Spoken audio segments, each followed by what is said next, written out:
Hi, I'm Autolus. I built our family company from scratch, turned it into a $9 billion legacy. But the day my father died, my mother stood before a room full of men and said, "It's time for real blood to lead." Then she handed everything to her golden stepson. No warning, no respect, just a razor. But what she didn't know was that my father left behind a sealed clause. And once I opened it, she would be the one begging me to spare her before we dive in. Tell me, where are you listening from tonight, and have you ever been betrayed by your own blood? Now let me tell you what happened next. The sky had that soft gray hue that never quite turned to rain, just heavy enough to settle in your bones. Chicago mid-inter. Nothing moved quickly, not the wind, not the people, not the grief. I sat in the second pew, hands clasped, fingers pressed tight enough to ache. The church smelled like leis and pine, that odd mix of mourning and Christmas leftovers. My father's casket sat at the front, polished and closed. He'd made that clear in his will. No open displays, no sobbing spectacle. He'd called it just quiet, simple, cold. My stepmother, Marceline, was in the front row, of course draped in black silk, her makeup flawless, naughty. Single tear out of place beside her sat her son Landrich's designer suit, smug jawline, like he thought he was walking a red carpet. Instead of burying the man who built everything, my father had married Marceline. After Mom passed, I was already 30 by then, and she treated me like furniture she couldn't throw out but didn't want around either. People whispered as they filed in faces I half remembered from boardrooms and family gatherings. A few old executives from the right group. I caught Mr. Henley's, Dad's old friend, gray-haired and still sharper than anyone I knew. He gave me a slight nod. Others didn't even glance my way. A couple offered condolences, but most just glanced at Landrich like he was already holding the keys. I wore my father's silver lapel pin. No one else noticed, but he and I, well, we knew what it meant. It had been his quiet way of saying, "This one listens." When the priest finally spoke, I barely heard a word. I'd already said my goodbye weeks ago, sitting by his hospital bed, holding his hand while the machines hummed around us. His last words to me were, "Don't let them shame you, Autolus, not 1 inch." I hadn't cried since after the service. We all shifted to the adjacent hall for the reception, if that's what you could call finger food. And too much awkward silence. People made small talk over meatballs on toothpicks. I moved between groups, nodding, thanking, but always watching. Then came the toast. Marceline stood by the fireplace, holding a champagne flute, like she was announcing the winner of a fashion gala. Her voice rang out above the murmurs to Gerald. She said, a husband, a visionary, a man who built a legacy. Polite claps followed. She continued, "And as we close one chapter, we begin another." Gerald always believed that true blood should lead. I felt it before she said it. That tension in the room, the quick glance from Mr. Henley, the smug shift in Landrich's posture. She lifted her glass higher. So today I honor Gerald's vision and introduce the new face of the right legacy. His son Landrich. Some gasped softly. Others clapped awkward. Unsure, Landrich grinned like he just won a game. He didn't even play. I didn't move, couldn't speak. My heart didn't even beat, I swear. It just waited, Marceline added almost sweetly. Gerald would have wanted real blood to lead real blood. A few board members nodded. One even raised his glass to Landrich. Mr. Henley didn't move. He looked at me instead. Eyes steady, I stepped back, away from the room, away from their smiles. Outside, the wind hit me like truth. Bitter, sharp, familiar. I didn't cry. Not then. I stared at the snow melting against my boots and wondered. If my father had known this would happen. A moment later, I heard footsteps behind me. "Autolus," Mr. Henley said quietly, "you'll need to be smart." "Very smart." I turned toward him. "They planned this." He didn't deny it, just looked tired. Gerald didn't leave it all to luck. Look where he used to keep his private trust documents. He walked off before I could ask anything else that night. The house was still. The help had gone home. Marceline and Landrich were likely still basking in their stolen glory. I walked down the hall to my father's old study, hand trailing along the mahogany paneling. Everything was as he left it. The lamp still turned slightly to the left, the chair still bearing the weight of absence. I stepped behind the desk, opened the lower drawer, folders, contracts, old envelopes, and then I saw it, a sealed letter, with my name tucked under the file marked Wraith Trust Private. The wax was unbroken. My hands shook as I held it. "You knew, didn't you?" I whispered into the silence. The words barely left my lips before the sound of that seal cracking broke the silence like a pin dropping in a cathedral. That envelope gave no resistance, just that waxy snap and the soft scrape of old paper unfolding beneath my fingertips. My father's study had always smelled faintly of cigar wood and stubbornness. Tonight it smelled like the past catching up inside the envelope was a single handwritten note on thick cream paper. His handwriting angular, sharp, like a man who never second-guessed a thing in his life. "Autolus, if you're reading this, then I am gone. There are men in vultures circling that company. Some wear suits. One married me, use clause 17b. You earned it even if they'll never say it, but act fast. You only have 7 days. I never said it out loud. That was my mistake. But you were the only one who understood the fight, Galview." Beneath that was a folded legal memorandum stamped with the Wright and Hale crest, the heading alone. Pulled my breath short, executive contingency clause, 17b enactment upon death. I sank slowly into the leather chair behind his desk, heart thudding against the edge of something I hadn't felt in years. Hope maybe, but it was tangled up with bitterness and grief so thick I could barely separate one from the other. Clause 17b granted me emergency control of all Class A voting shares for 7 days, following his death only if I invoked it in writing at the firm's legal offices within that window. It wasn't full ownership, but it was enough to hold the reins until the board convened. It was power, but not protection. I stared at the signature line. His name was there, bold and undeniable. I ran my fingers along the ink-cold permanent. My hands trembled, not from fear, but from the weight of what came next across the room. The grandfather clock groaned toward 1 hour. I hadn't even taken my coat off since returning from the funeral. My feet still ached from standing too long in heels, but my mind wide awake, racing. I leaned back holding the letter against my chest and closed my eyes. That office wasn't just his. It had been our battleground. There was a memory that wouldn't stop coming back 6 months ago. Our last formal meeting, I just wrapped a deal in Tokyo. One that tripled our R&D assets. When I walked into the boardroom, he didn't look up. "They won't respect you," he muttered, flipping a page. I stood there waiting. "Not unless you force them to." That was my father's love language, not praise, not warmth, but preparation. Not once did he ever say he was proud, but every quarter he let me renegotiate his own contracts. Every negotiation was a test, and I passed. Still sitting there in the quiet, I found myself whispering the words I'd never dared say in front of him. "You could have just told me you loved me, Dad." But the clock didn't answer, only the wind tapping against the frosted window pane like an impatient guest. I rubbed my temples 7 days, and they'd already started moving just that morning before the funeral even began. Marceline had been whispering to one of the younger board members. I saw her hand on his arm, the way she laughed at something he said too loud and too polished to be real. And Landrich, he strutted through the room like a man who already had business cards, printed. They weren't grieving, they were posturing. And here I was still clutching a letter. I forced myself to stand. I didn't sleep that night. Instead, I watched the sun rise behind the skyline, slow, pale, unfilling. Then I showered, dressed in a charcoal wool suit, and wrapped my hair into a low bun. No makeup, just focus. At exactly 8:03 a.m. I stepped into the marble lobby of Wright and Hale Legal. The receptionist, no older than 25, glanced up at me with the practiced indifference of someone who'd already been told who mattered and who didn't. "I'm here to speak to senior counsel," I said evenly. Her eyes barely flicked to my face. "And you are Odellis Wright." A pause, then a little smirk. "I was told not to process anything under that name. You're not on the officer list anymore."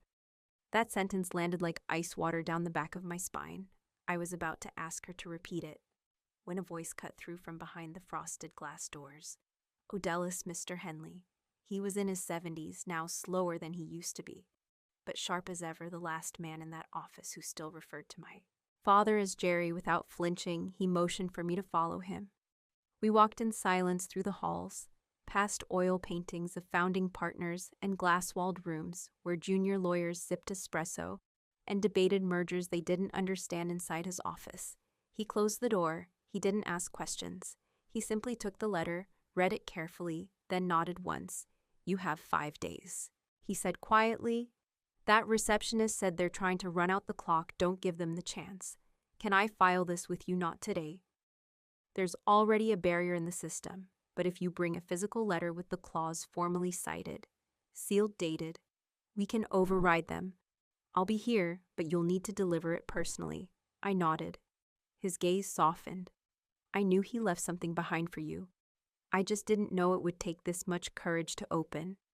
I left without another word. By the time I got home, the house felt colder than it had the night before. The fire in the den had long burned out. I poured myself a small glass of water, sat at the kitchen table, and pulled out a clean sheet of stationery. No trembling this time, no tears. Just the steady scratch of ink on paper. I wrote out my formal intent to invoke Executive Clause 17B. Under the terms outlined in Gerald Wright's memorandum, dated, initialed, sealed in a fresh envelope. I even used one of his old brass stamps still sitting in the drawer like a silent nod from beyond. Then I sat back in the silence and looked at the fireplace. If they wanted a war built on blood, let's see how they handled one. Built on silence, I stood there in the dim light of my father's study. The draft letter still warm from the printer in my hand. I folded it carefully, slid it into a manila envelope, and sealed it, pressing my palm over the flap like it meant something. Maybe it did. It was barely past 6 when I stepped outside. The air still held the hush of it. Morning, but my mind was already louder than any rush hour by the time I reached the law firm. My fingers had gone cold. Mr. Renshaw's office was tucked deep within the stone and glass building. Gerald once helped fund the receptionist, barely looked up when I walked in. She must have seen the envelope and knew I didn't wait for her to ask. "He's expecting me," I said, and I was already halfway down the corridor inside. Renshaw stood behind his desk, adjusting the cuffs of his navy shirt like he had nowhere better to be. I handed over the envelope. He opened it slowly, read the page, then with an almost imperceptible nod, he reached for the steel stamp beside him.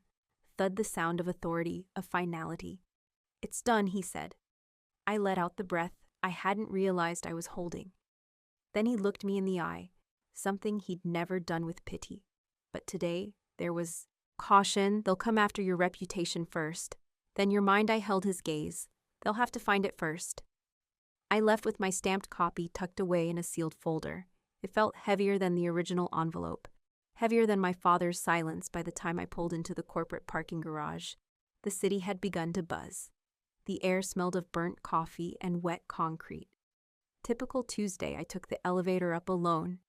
My heels echoed every floor, brought me closer to the battlefield. The boardroom looked different now, not physically, but I felt it like a shift in pressure just before a storm. Most of the directors were already seated. Some glanced at me, polite but unreadable, no hostility. Yet then the doors swung open again. Marceline entered first, her heels like gunshots. Landrich followed, adjusting his cuffs, flashing that crocodile grin he always wore when he thought he was about to win something. I didn't bother to sit. I walked to the head of the table and placed the stamped clause down.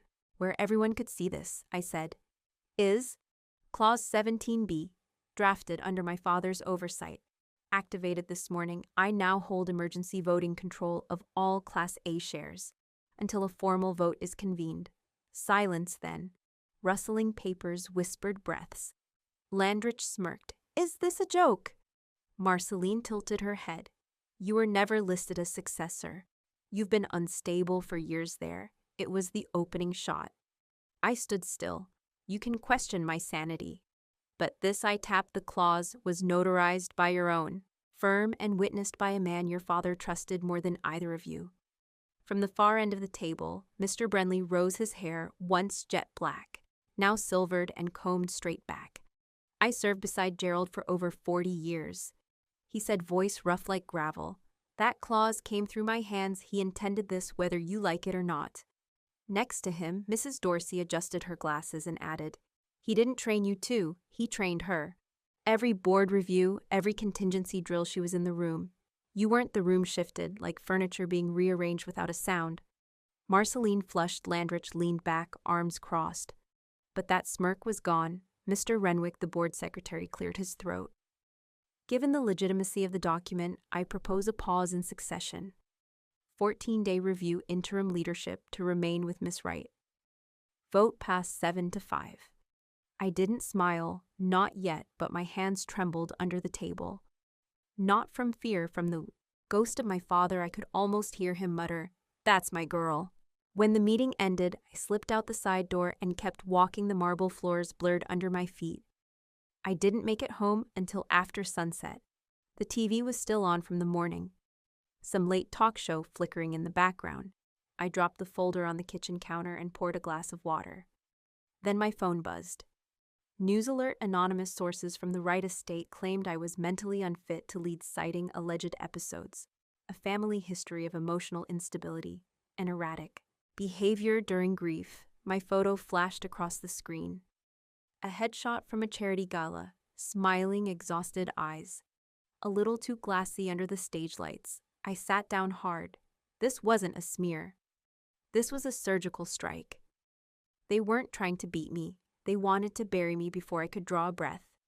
Then a text. Henley, they're going dirty. Don't lose your mind to match theirs. You need to strike back without losing who you are.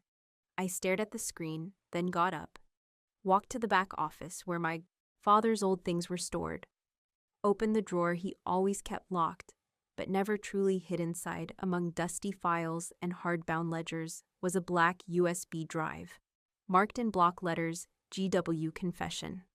I plugged it into my laptop. The screen blinked once, then again. Then his voice filled the room. If you're watching this, it means the wolves came for you. My hand hovered over the pause button, but I couldn't press it.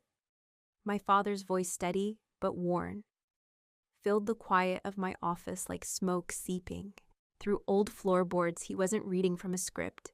He was just talking to me. Odellis, he said softly. If this is playing, then I didn't win. Not in the way I wanted to. That means Marceline made her move, or someone did on her behalf. I felt the breath tighten in my chest. His face on the screen looked older than I remembered, not in years, but in weight, in knowing you were never supposed to be a backup plan. He continued, you were the only one I trained, the only one who listened when no one was watching. He looked off camera, maybe at a note he scribbled, or at nothing at all. Then his voice lowered. There are 3 people you can trust. At least, I hope you still can by now. Brentley, Dorsey, and Henley. But even then, Odellis don't hand over everything. Not unless the house is on fire. I sat back, eyes fixed on the flickering screen. Gerald Wright, who'd terrified executives with silence alone, was now just a father leaving behind a flashlight in a collapsing mine. They'll attack your name, he said. That's the first step. Then they'll try to break your mind, make you look unhinged, because if they can't beat you on facts, they'll beat you on perception. A long pause. His expression softened. I should have said this more. I should have said it clearer. You earned this. Don't let them convince you otherwise. The video cut to black. I stared at the empty screen for minutes, unmoving, holding grief in one hand and strategy in the other. Then quietly, I slid the flash drive back into its metal case and tucked it under the false bottom of my drawer. By morning, the war came, knocking. A thick envelope arrived at my front gate. Legal notice. I didn't open it right. Away, I knew it was trouble. Trouble always had a certain weight. This one was heavy. I waited until I was seated, coffee cooling beside me. Then opened it slowly. The allegations were blunt misuse of company funds, $300. 000 in total, connected to a children's literacy nonprofit I'd helped support years ago. The documents claimed blurred lines. implied personal benefit under corporate disguise. I closed the folder. I didn't have to guess where this came from. Marceline wanted blood. I turned on the television as if on cue. One of the morning talk panels was mid-discussion. And now there are questions surrounding Autolus Right's use of company dollars. A non-profit for children, sure. But is this a case of blurred lines, or something more calculated? I watched my own photo appear next to a chyron that read, "Right heiress under fire." I muted the screen. Let them speculate, let them circle. But I wouldn't flinch. By late afternoon, I drove out to the edge of town, past the fast food strips and real estate signs tucked behind an aging library. Was a modest brick building with a paper sign that still read "Closed for Co." Even though the world had moved on inside, Mrs. Kovac waited for me, stoic in her cardigan and pearl clip-ons hands folded neatly in her lap. "You knew they'd try this," she said without needing a hello, "didn't you?" "I hope not this early." I admitted beside her the non-profit's financial auditor, a quiet man named Jerome, opened a manila folder. Every receipt, every ledger, every paper trail was intact. I didn't touch them. I just looked them both in the eye. "I need you to hold on to those." I said, "Don't release anything." "Not yet," Jerome raised an eyebrow. "You're not going public, not unless they double down," I replied. "If they swing again, we swing back with truth. But only when it matters most." Mrs. Kovac's mouth curled slightly. "Your father would have liked that." I left them with a nod and a whispered thank you on the way back. The evening sun dipped low, slicing across the windshield like a blade. I didn't turn on the radio. I needed the silence more than sound, but silence wasn't on the menu for long. The next morning, an unmarked envelope showed up in my mailbox. No return address. It was slim, barely the size of a paperback. But inside was a thumb drive, wrapped in a sticky note that simply read, "You'll want to hear this." I locked my office door, drew the blinds, and slid the drive into the port. The audio was scratchy at first, then sharpened Landry's voice. "We bring them in, we paint her as outdated, emotional, fragile." Another voice chimed in. "Marceline, likely she's got her daddy's old files, sure. But no one's following a ghost then." Landrich again, colder this time. "She's weak. She was always the obedient shadow. Let her crumble." My hand curled into a fist, nails pressing crescent into my palm. They weren't even pretending. Anymore, they thought the whispers were safe in locked rooms. But someone in that room didn't agree and handed me the proof. I sat there for a long while, the drive still humming. The room was nearly dark now, the last traces of sunlight gone. I stared into that emptiness, not angry, not broken, just clear. Then I spoke, barely above a whisper. "You've never seen what I look like when I stop being obedient." I didn't say it to anyone, just into the dark, into the stale hush of my office. But the words tasted like steel, heavy, final, and as I sat alone back straight in my chair, I finally felt it. The silence wasn't empty. It was full, sharp, focused, like a wire pulled taut. I didn't wait long that night. I forwarded the audio file to Mr. Renshaw, our company's original corporate counsel, long retired, but still sharp as a tack, and to Ava Truss, a PR consultant I'd trusted once, when we had a product recall scandal in 2015. She was quiet, lethal with words, and allergic to theatrics. In the email subject line, I typed phase 2, not for public release yet. Then I shut my laptop. The next morning. I wore gray slacks and a plain navy blouse. Nothing flashy. I didn't want to look like I was trying to win anything, just steady, reliable, the kind of woman who didn't need to shout to be heard by 10 alpharay. I had coffee in front of me and 2 board members in my office, Mr. Delaney and Mrs. Boyd. Neutral faces in the recent chaos, loyal to no one but their stocks. I didn't waste time. "I'm offering full transparency," I said, handing them each a printed copy of the company's financial audit from the last quarter. "No edits, no omissions. If you're with me, you get facts. If not, then I'll treat you like you already chose a side." Delaney glanced at the papers, mouth twitching. "And if we stay neutral," I leaned in. "Steady, there's no such thing anymore." We sat in silence for a moment. Boyd tapped the edge of her paper slowly, then she nodded once. "We'll need time. Take it," I said, "but not too much by evening." I pulled into the family estate. The gate scanner blinked red. Tried again. Nothing. I rolled down my window, waved at the security guard behind the glass booth. Greg, he used to bring me peppermint gum from the gas station near his house when I was a kid. He didn't move, so I called no answer. It wasn't until the third attempt that the intercom finally buzzed to life, and I heard Marceline's voice. I changed the access. She said coolly, "You don't live here anymore." There was no trace of hesitation. No anger either. Just ice flat, hard ice. I stepped out of my car. "You emptied Dad's study, didn't you? His files are irrelevant now. Don't embarrass yourself. I'll be taking some of my things. Your room's been turned into a guest suite. There's nothing left with your name on it." I stood there gripping the keys in my hand. The same gravel driveway where I used to ride my bike after school. The same window where Dad used to stand when I left for college. And now, nothing I didn't. Argue didn't bang the gate. I just got in my car, and drove not home. Not yet. Instead, I pulled into a storage facility on 9th Street.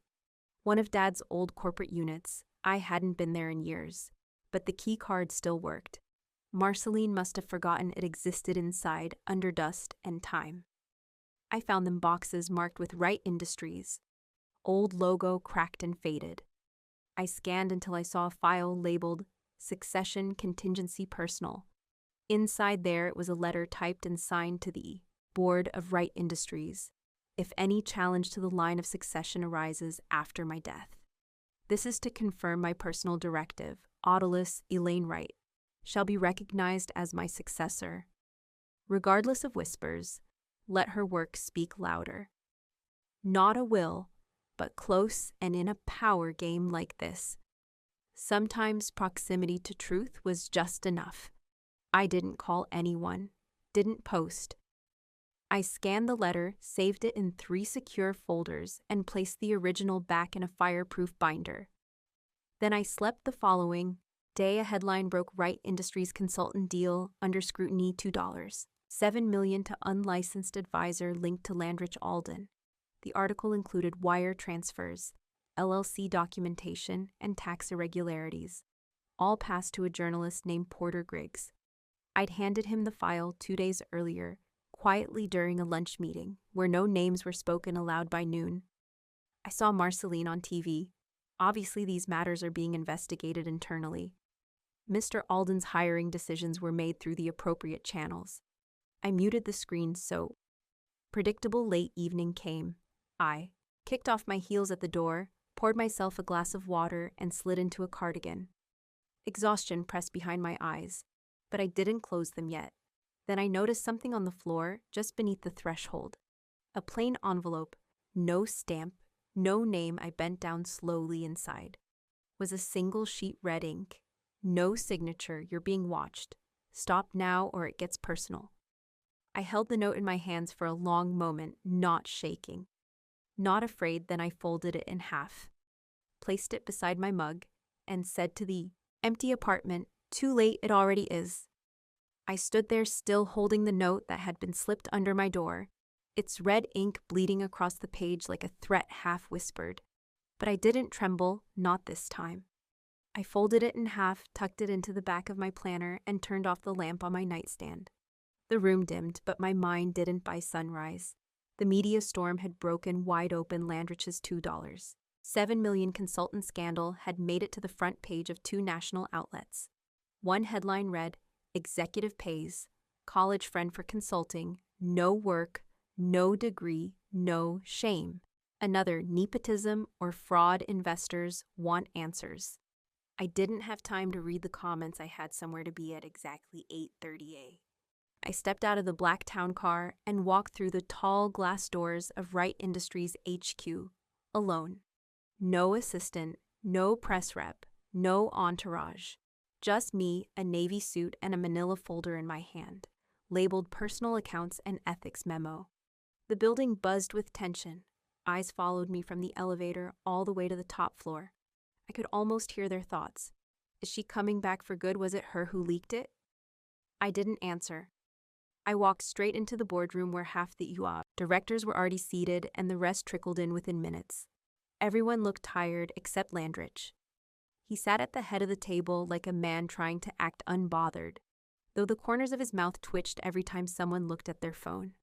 Mr. Bouchaw entered last, shut the glass door behind him, and gave me a small nod. No smiles.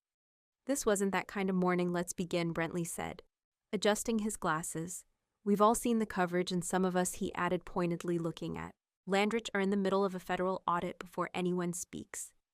I believe Ms. Wright has something to present." Landrich didn't wait. "Oh, she always does," he said. Voice oily, theatrics have always been her strength, never leadership. I ignored him instead. I walked to the table and placed the folder in front of Mr. Renshaw inside. I said calmly, "You'll find itemized transfers, signed approvals, and emails connected to the consultant in question, cross-referenced with internal ethics policies." Then I pulled out a USB drive, and this, I said, walking over to the conference laptop, "is the audio from the strategy dinner." 2 weeks ago, Landrich's face tensed. Mr. Brentley pressed play for the next 7 minutes.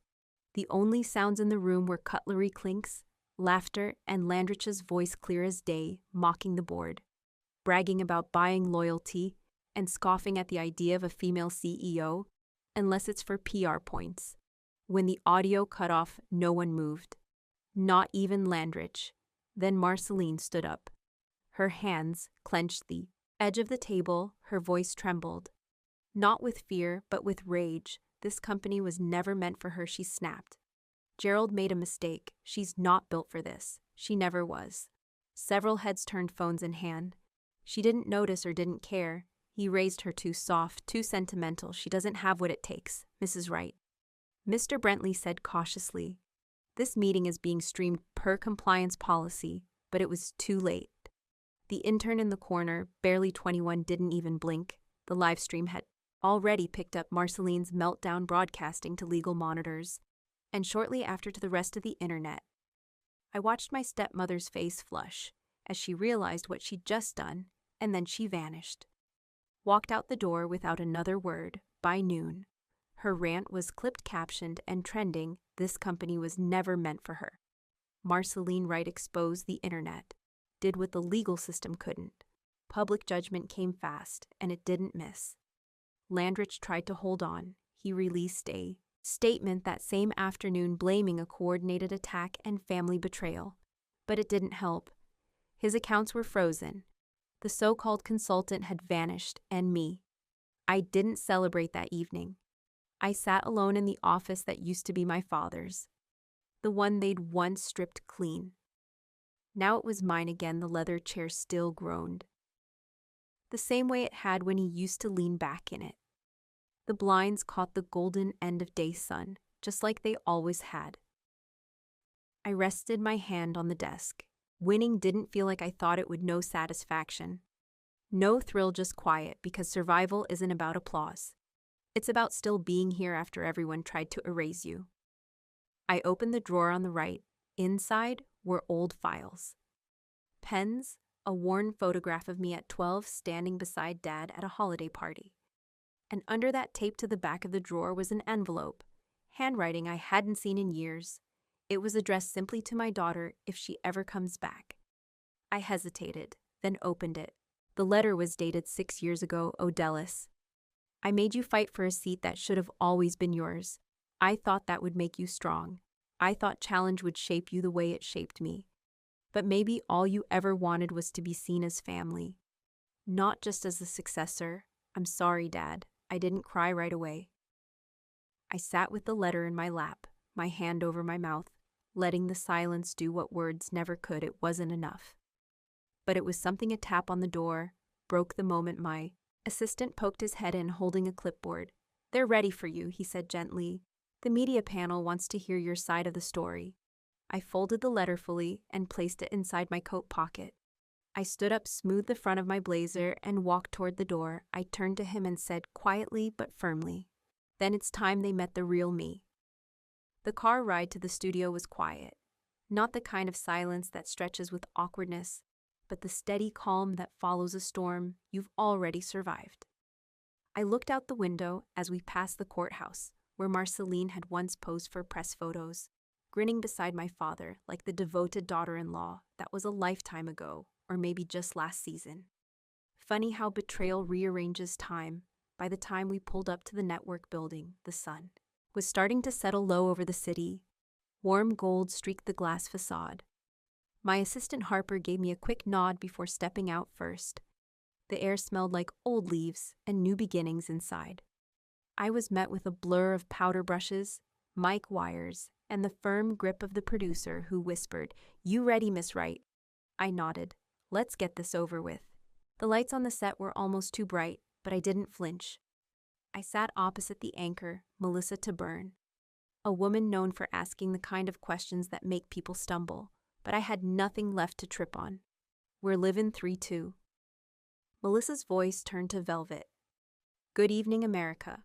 Our guest tonight is a woman whose name has flooded headlines over the past month.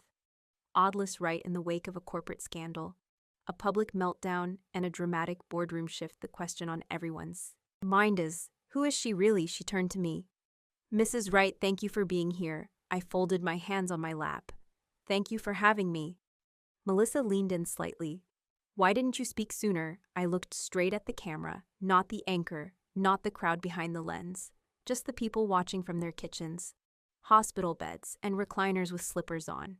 Because when you're underestimated, I said slowly, you collect receipts, and then when it matters, you deliver them. There was a pause, a respectful one, the kind people give when truth lands, and no one wants to be the first to look away as the interview continued. The control room queued up footage from the boardroom the moment I slid the audio file across the table. The silence that followed after Brenly hit play, Marceline's unhinged outburst, captured by that trembling intern with a live streaming badge. They showed clips of Landry's face draining color, and then a still of me standing calm. Folder still shut. Viewers flooded social media, not with gossip, but with something rare admiration. I didn't know who Odellis Wright was before one tweet read, but I do now, and I want my daughter to be like her. Midway through the segment, Melissa's producer handed her a card. She glanced at it, looked back at me with raised brows. Mrs. Wright, I've just been informed, Judge Helen Barrett has called into the station. She says she was a friend of your father's. My throat caught. Not from fear, but recognition.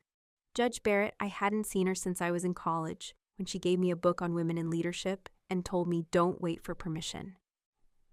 She says she'd like to speak with you, Melissa added off camera after the segment wrapped. I was led to a side room where the phone line had been patched through. I picked up Odellis. Came the voice warm and weathered. You've grown into your name. I swallowed Judge Barrett. I didn't know you still kept up with. Your father didn't always know how to say what needed saying, but he told me near the end that he worried about what was happening around him. He didn't trust how the estate was being managed. I closed my eyes. I'll testify. She said plainly, I'll speak on the pressure Marceline placed on him, what I witnessed. What I warned him about. I didn't speak for a moment. I didn't have to. She knew when I left the studio the sky had deepened into that in-between color, somewhere between night and not yet. The city felt quieter, as if it too had heard the interview 2 mornings later. A cease and desist letter landed on my desk, sealed in expensive paper and empty arrogance. Marceline had sent it through her 3rd attorney in 2 weeks. You are hereby instructed to refrain from utilizing the Wright family brand in all public-facing efforts. I read the rest out loud to Harper. You think she thinks she owns the name, she asked deadpan. I think she's terrified. No one believes she ever did. Instead of filing a legal response, I sent a press release that afternoon. I stood at the podium in front of the same media pool that once whispered whether I was unstable. This time, I handed over a different kind of envelope. Today, I said, we're donating $5 million to fund a scholarship initiative for first-generation STEM students in honor of Gerald Wright. Flashes burst, questions flew, but I only added one more sentence. The Wright name isn't a brand, it's a promise, not one you inherit, but one you earn. The board met later that week. Brenly walked in, dropped a motion on the table, and said, let's vote. 10 minutes later, the results were read aloud unanimous. I didn't cry. I didn't cheer that evening. I sat alone in what had once been my father's corner office. The nameplate had been changed. New, brass, new polish. Autolus Wright, chief executive officer outside the sun, was melting behind the skyline. I leaned back in the chair he once occupied and exhaled for the first time in what felt like months.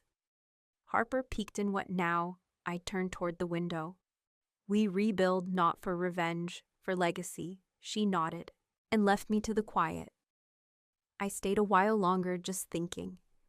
Not planning, just being. It was dark when I finally stood up and gathered my coat on the way out. I passed the front desk where a mail clerk waved me down. Something came for you. No sender, just this. He handed me a plain envelope soft with age, postmarked from a rural address. No return name, just one detail caught my breath. The sender line G, right? I opened it slowly inside. It was a small brass key. No letter. No explanation. Just the quiet weight of something unfinished. I stared at it for a long time. There's still something he never told me. That thought stayed with me long after the sun dipped behind the hills outside the office window. The key in my hand was cold, heavier than it looked, tied with a single black thread to an envelope bearing no return name. Just coordinates, no note, no explanation. By the next morning, I was behind the wheel. Heading up the Oregon coast, miles of evergreens flanked both sides of the winding road. The deeper I drove into the forest, the more the GPS stuttered. Eventually, I lost signal altogether, but I kept going. The gate appeared like something out of another century, black wrought iron chained shut, rust biting into every curve. I stepped out and stared. The lock clicked open the second the key turned. No sound, no resistance. The driveway was overgrown with moss and pine needles, and as I walked toward the house, I realized no one had touched this place in decades. A faded nameplate was nailed crooked on the porch. Maple Hollow. My father had never once mentioned owning a property here. Not once. Inside, the air was thick with stillness. Not the silence of peace, but of secrets. Sealed shut dust lay undisturbed on every shelf. The curtains were moth-eaten, sagging, but in the back past a faded study and a narrow hallway was a single reinforced door locked. The second key turned, and the door creaked open to reveal a file room.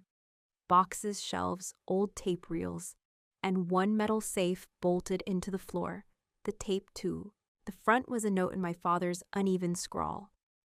This is where I buried what I couldn't fix. I stood there for a long time, unsure whether I was angry, or heartbroken. I spent the next several hours reading through ledgers, yellowed with time-carbon copy contracts, and letters, most of them handwritten, all dated from the earliest years of Wright Industries. One folder stopped me cold. It was labeled Arcline Holdings. 1983, the name triggered a memory, a scandal from years ago.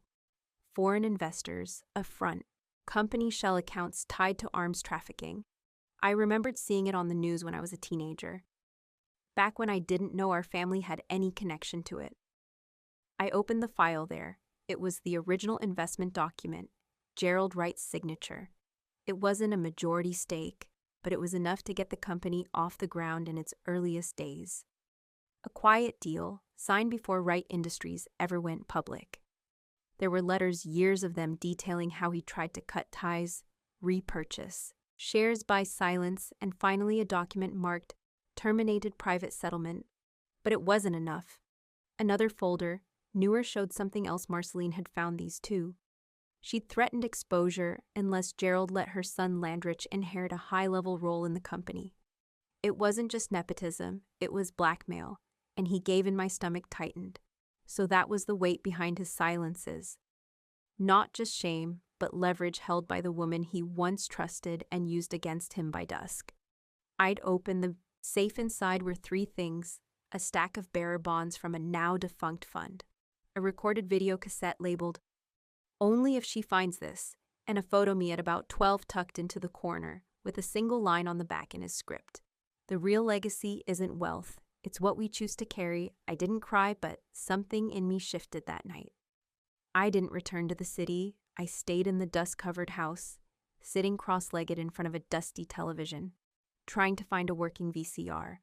I watched the Tape, it was short, less than 5 minutes. He looked older than I remembered, if you're seeing this. It means you found the truth, and I'm sorry I didn't tell you because I wanted to give you a clean path. But maybe that was never mine to give this house these files. They're yours now. Do with them. What I couldn't make it right. It wasn't an apology, it was a confession. The next morning I drove straight to the city and met with Judge Helen Barrett in a quiet coffee house, tucked behind the courthouse. I told her everything, showed her everything. She listened quietly, stirred her tea, then asked one question. Your father buried it to protect the brand. What will you protect, truth or memory? I sat back in my chair. Memory can be sweet, but it can also be a lie. We rehearse until we believe it. I was done rehearsing 2 weeks later. Wright Industries released a full public statement and transparency report authored by me.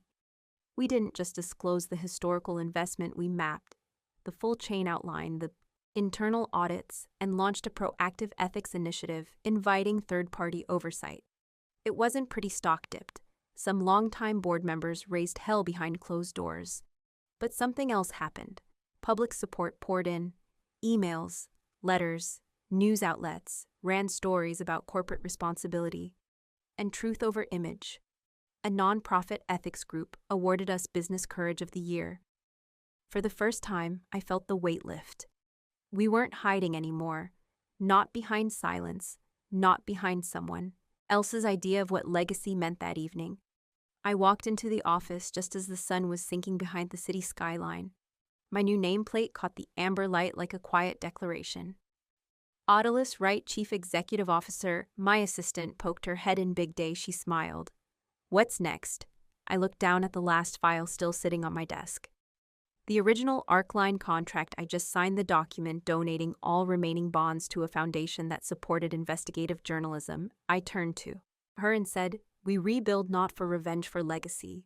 She nodded, then quietly stepped out, just as I was locking up for the night.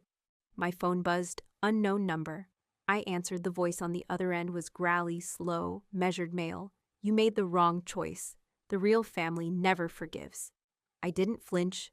I simply walked over to the window, looked down at the glowing skyline, and whispered to no one in particular. Then I guess I was never theirs. I let the phone fall silent on the kitchen counter. No reply, no callback. Just a dull tone echoing against the tile backsplash as I stared out into the stillness of the night. The trees outside didn't move, the wind had stopped, or maybe I just stopped noticing. That call should have rattled me 5 months ago. It would have sent me spiraling, scrambling to prove I belonged, that I was worthy of a name, a seat, a signature. But tonight I poured the last of the coffee into a mug, sat down, and finished reading my notes for the morning by 7:30 a.m. The ballroom at the Wright Industries headquarters was already buzzing. The annual general meeting had always been a spectacle. Brushed metal, soft lighting chairs, lined in military precision. But this year, it felt different, not grander, just heavier, like the walls themselves were holding their breath. I stood behind the podium, no teleprompter, no PR cues, just me, the board, and more than 1,000 shareholders.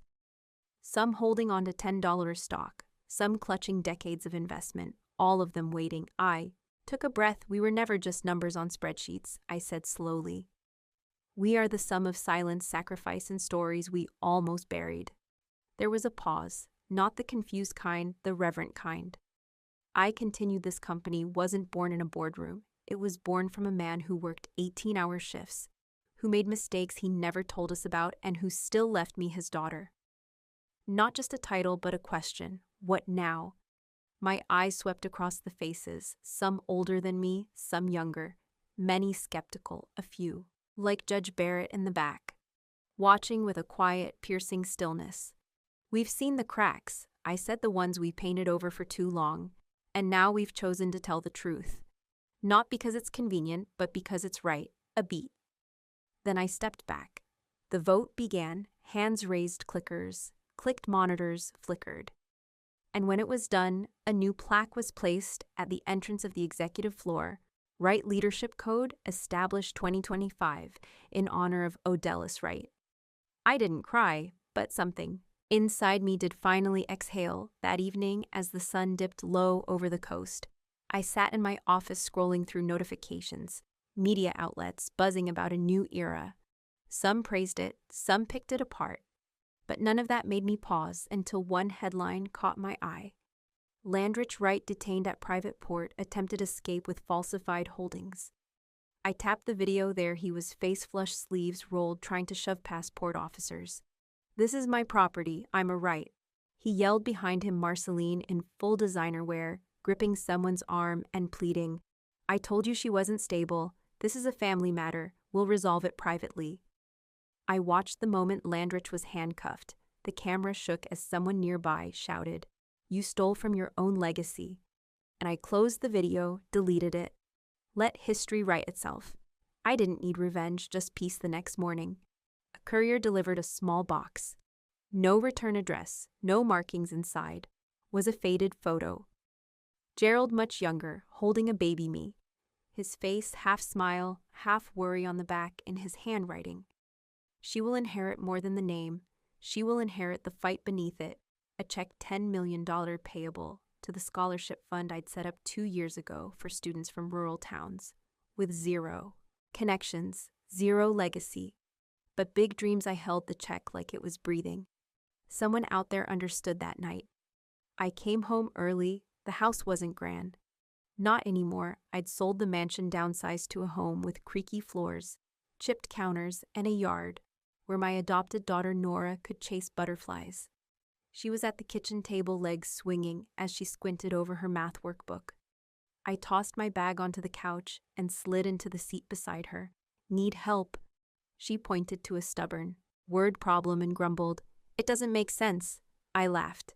"Neither does half of life. Let's figure it out anyway." As we solved the last equation, she suddenly asked, "Is it true you own $1 billion company?" I paused, brushed a crumb from her cheek, and looked her in the eyes. "I inherited more than that, sweetheart. I inherited the choice to be different." She smiled, unconvinced but content, then went back to her pencil outside.